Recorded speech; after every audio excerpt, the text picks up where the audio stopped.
Σε 10 χρόνια από σήμερα το AI δεν θα είναι φουτουριστικό. Θα είναι τόσο φυσικό όσο να ανοίγεις το κινητό σου.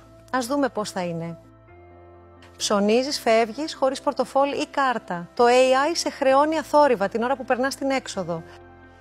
Κάθε παιδί θα έχει το δικό του AI καθηγητή. Μαθήματα φτιαγμένα για το μυαλό του, όχι για την τάξη ολόκληρη.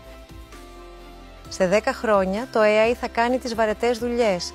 Εσύ θα εστιάζεις σε ό,τι δεν μπορεί να μιμηθεί, στις ιδέες, τη δημιουργία και τις αποφάσεις.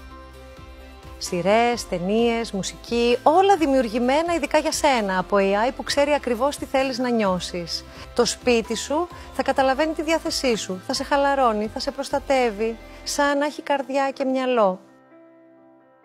Σε 10 χρόνια το AI δεν θα είναι κάτι που θα βλέπεις, θα είναι απλώς μέρος της ζωής σου, ήσυχα, διακριτικά και ίσως πιο βαθιά από όσο φαντάζεσαι.